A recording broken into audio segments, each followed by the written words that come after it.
Hello friends, তো আজকে আবার পেয়ারা মাখা নিয়ে চলে এসেছি। তো দেখো, এই যে পেয়ারাগুলো ভালো করে ধুয়ে আমরা কেটে নিয়েছি। তো একটু কালো কালো হয়ে গেছিলো, কারণ অনেকটা সময় লেগেছে কাটতে। তো পেয়ারা সেরকমভাবে আমি খাই না, কিন্তু মাখা করলে খুব ভালো লাগে খেতে। তো বোন বললো, বৌমনি আজকে চলো তাহলে করি। ঠিক আছে, চলো তাহলে আজকে পেয়ারা মাখা খাওয়াই যায় অনেক দিন পরে। তো তার মধ্যে একটু জলজিরা দিয়ে দিলাম, লঙ্কা ভালো করে ডলে নিয়ে লবণ দেওয়া হয়েছে। তারপরে জলজিরার মানে টেস্টটা একটু অন্যরকম হয়, তাই জলজিরাটা মিক্সড করে দিলাম।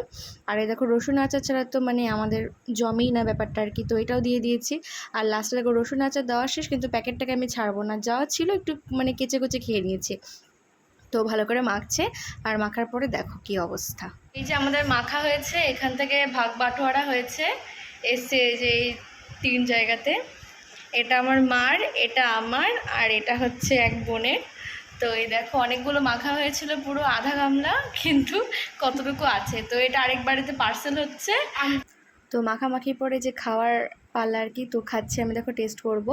তো সত্যি খুবই টেস্টি হয়েছিল খেতে, যেরকম ঝাল সেরকম লবণ সব ঠিকঠাক ছিল। মানে লাস্টে তো শসাচ্ছিলাম, এত ঝাল হয়েছিল। তো পাপা অনেকক্ষণ থেকে আসবে জন্য জেদ করছিল, তো ওকে একটুখানি মুখে ছুঁয়ে দিয়েছি, দেখো কীরকম করছে। মানে অল্পই দিয়েছি, বেশি দেইনি, পেট ব্যথা করবে জন্য, গরমকাল চলছে এমনি। তো এই দেখো যে করেছে আর কি, যে মেখেছে, এই হচ্ছে বোন। তো আজকের মতো গুড নাইট, টাটা ফ্রেন্ডস।